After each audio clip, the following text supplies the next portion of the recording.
Welcome back to Sports Page. I'm Richard Saxton, and joining me in studio is English international soccer great Bobby Charlton, who was over in Spain for a month covering the World Cup for the BBC. We'll talk a little bit about his experiences in Spain covering the World Cup, and then in our second segment we'll discuss the soccer school, which Bobby is back in Vancouver here to conduct with some people from England and a lot of youngsters enjoying the first week of the soccer school, which just started. But Bobby, let's talk about the World Cup. England didn't make it as far as a lot of people maybe expected. Brian Robson playing well for them. You obviously watched England as being an English commentator. What are your feelings on their performance and the overall feeling at the World Cup? Well, England, Richard, had a good chance in the beginning because we won against France, which is one of the most difficult matches. So afterwards we were expected to beat Czechoslovakia and Kuwait. But in doing that, Brian Robson was injured, and he was really one of the main pillars of our team, in as much as he was going to score the goals. Trevor Francis played reasonably well, but as the tournament went on and we went into the second phase, it became a lot harder to play against the Germans and to play against the Spanish in Madrid, and we really just ran out of goals. We were doing reasonably well, but I don't think that anybody really expected England to win the World Cup, but I thought that we might just make the semi-final. So we're a little bit disappointed, but really we couldn't look to be beating the Brazilians or beating the Italians in the type of form that they were in. I put this down mostly to us having really a very hard season physically. Kevin Keegan not really utilized as much as I thought he might be. No, well, he wasn't fit, and there was no way that he could play. He had a bad back, and he went across to Germany for a couple of days to try and eradicate it, but never had a chance really of playing. And Trevor Brooking, another one of our more experienced players, and someone who has a lot of vision, something else that really was missing in our play. Didn't do us any good being without him. But nevertheless, you know, there's some of the young lads that came and did reasonably well. But I think we did just about what we thought we might do, which was qualify for the second stage. But then we just ran out of goals. I happened to be there as well, and I think climate played a big factor in a lot of the games. The games, for example, I went to one in Malaga where the temperatures were a bit cooler, but then in Sevilla the temperatures were very, very hot. Up north, again, different climates. Do you think that played an effect on who advanced out of the different groups into the second phase and also the semifinals? Well, I think it had a bearing on it, yes, certainly. In Seville it was roasting. The Brazilians, fortunately, were there, and they were quite used to that.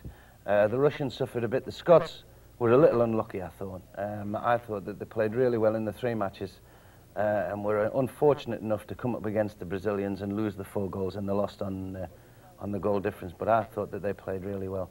But the climate did have a great bearing on the whole tournament. The goals that were scored really were South American goals, if I can put it like that. You know, the build-up slow, eventually get to the 18-yard box, maybe a little 1-2 and round, in you go. But nothing was done really very quickly from behind, which is more the European way of playing. But nevertheless, I really did enjoy the tournament. I thought it was tremendous. When you get so many players with such great caliber, I think emotion has to play a lot to do with it. And I think Italy really had the emotion, and whenever you're in a tight playoff like that and you have the emotional drive, I think you forget about the other circumstances and you just play the game. Do you think that was the key to Italy's success? Well, it was a funny thing with Italy, because I was watching them in the first phase and they really struggled and did nothing.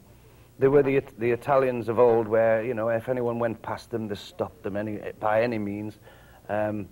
Not really very good to look at, and had a lot of trouble against Poland. They had a lot of trouble against Cameroon. They had a lot of trouble against Peru.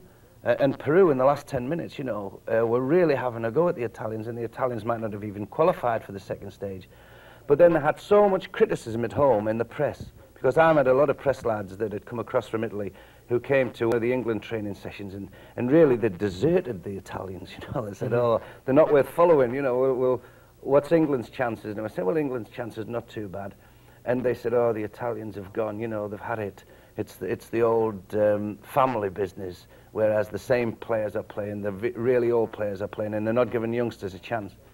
And yet, because they criticised them so much, the Italian players picked themselves up, and the ones that actually won the World Cup for them were their experienced players. Your Dino Zoffs, Gentile, Antonioni and Tardelli and Paolo Rossi, who really you couldn't class as an old player, but nevertheless had been around for a while. I was at that game in Vigo where it was a 1-1 tie between Cameroon and Italy. At that point, it didn't look as though Italy would even come close, and luckily they got the draw and they advanced on a goal difference and managed to get into the second phase, but they certainly changed as a team throughout the World Cup. Yeah, well, they played really well.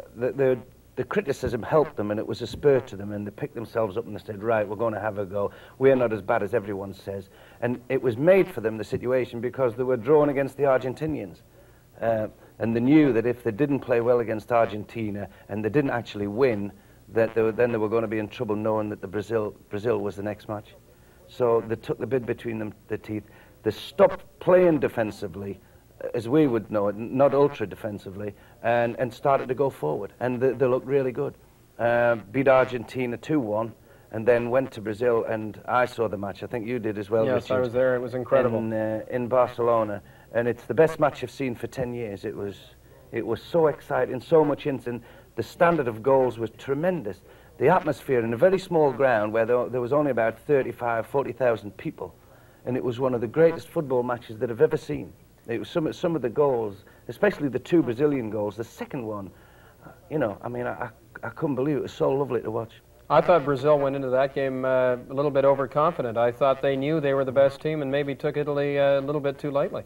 Well, that's the way they play, the Brazilians. They go out, they're arrogant, they strut around, they show that they've got complete control of the ball, and everybody else feels second-rate by comparison.